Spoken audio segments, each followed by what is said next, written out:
Kung meron kayong sasabihin kung ano-ano sa akin, kaya kong tanggapin, kaya kong tiisin. Pero para idamay niyo yung mga nakababata kong kapatid, hindi na tama yun. Hindi kami bitches, okay? I'm so sorry for the word, but hindi kami bitch. Okay? Ano nga ulit yung name nun, guys? Please, pakisabi nung username kasi I really forgot na eh.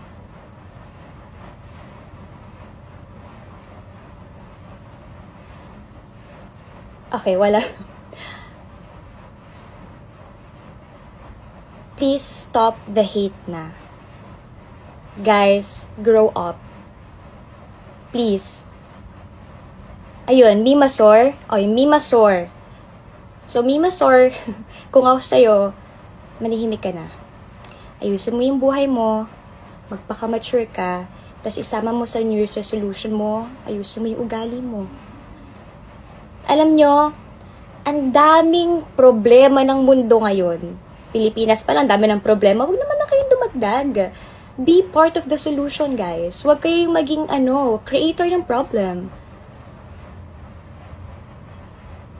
Sino ba ang away mo? Sino ba nag-away mo? Huh?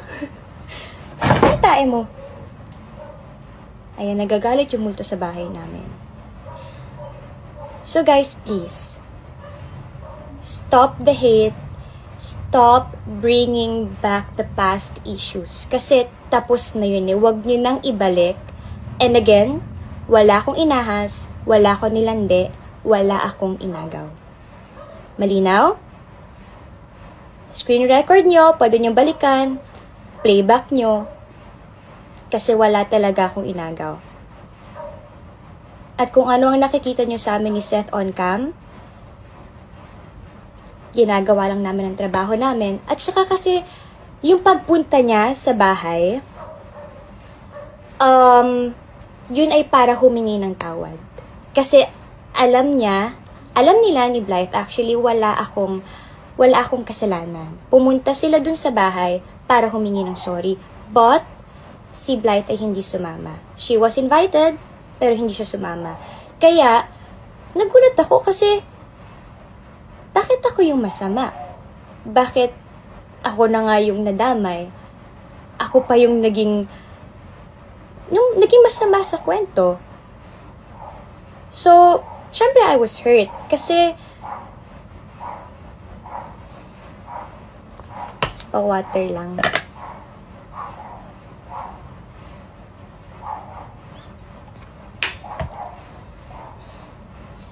Pumunta si Seth doon para humingi ng tawad.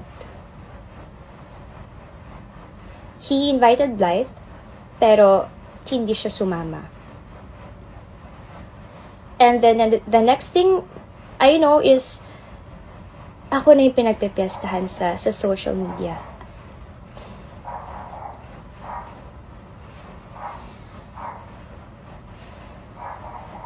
Alam niya, nahihingi ng sorry si Seth. And yet, ganun yung ginawa niya. Wala kayong narinig sa akin at all. Nanahimik ako, not because tama lahat ng sinasabi niyo sa akin, nila. Nanahimik ako kasi akala ko mas magiging maayos kung tatahimik ako at kung wala kayong maririnig sa akin. Ayokong dumagdag pa. Ayokong tumagdag pa sa gulong nangyayari nun. Pero kasi na-realize ko na the more nananahimik ako, parang mas lalo lang lumalala. Mas lalo lang lumalala yung nangyayari. And I think it's time na rin naman kasi for me to speak up.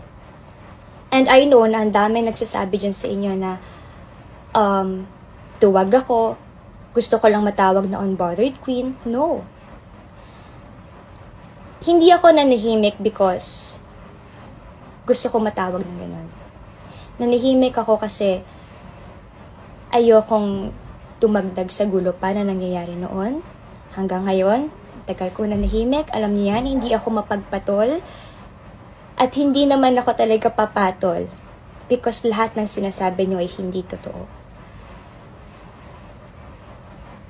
Ngayon, I am speaking up for myself and for my family. Kasi ang tagal namin na nahimik, lalo ako. I respected Blythe. And, of course, nirespeto ko ang love team nila noon. Wala akong inagaw. And also, gusto ko lang ilinawin sa inyo na hindi niya ako sinugod sa dressing room. But, tinawagan niya ako and she was mad, she was aggressive. And then, hanggang sa, yun, parang the next few days, biglang ang gulo na, ang dami ng sinasabi sa akin ng mga tao. And, ang hirap kasi nung time na yun, hindi ko talaga alam anong gagawin ko. So, my mom was there para i-defend ako. Pati sila ate, and then, yung mga pinsan ko, although, aggressive din sila sa mga sinabi nila, but, syempre, alam kasi nila yung pinagdadaanan ko nun. Kaya, nadala din sila ng emosyon nila. So, yun yung mga gusto kong, actually, ang dami nga eh. Ang dami ko pang gustong sabihin. Pero, ito ang gusto kong linawin lang sa inyo talaga. Wala akong inagaw. And stop the hate. Kung ano man yung naging problema ni Blythe at ni Seth noon, sa kanila yon. Labas ako doon. At kung ano mang problema nila ngayon, labas ako doon. Huwag nyo na akong idamay. Huwag nyo nang i-drag yung name ko because labas ako sa problema na meron sila ngayon at yung problema nila noon. Hindi ako ang tao para magsalita sa kung ano nangyayari sa kanila.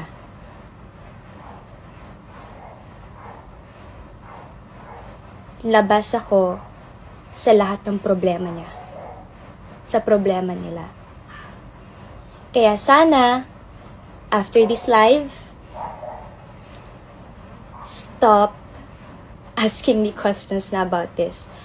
And I am aware sa lahat ng comments niyo, mapa TikTok, Instagram, sa lahat. Ang dami niyong tinatawag sa akin, ang dami kong pangalan, ahas, ganito, ganyan, may pa 2.0 pa kayo. Okay lang, kaya ko yun. Pero wag na wag niyong idadamay mga kapatid ko. Not my family.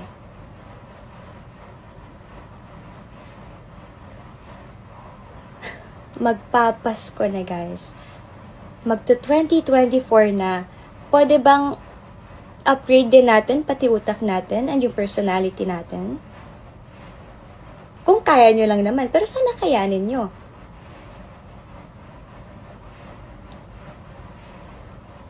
And of course,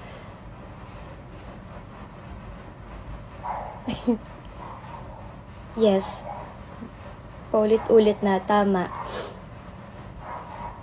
Tama na ang pagpapaulit-ulit ng mga walang katotohanang kwento.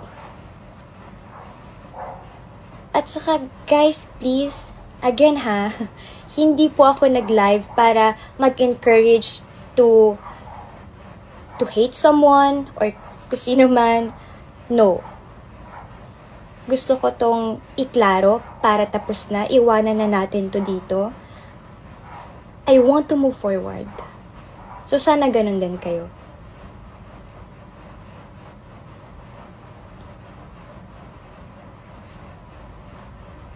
Yes.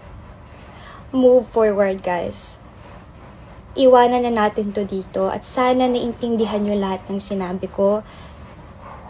Sana inintindi nyo.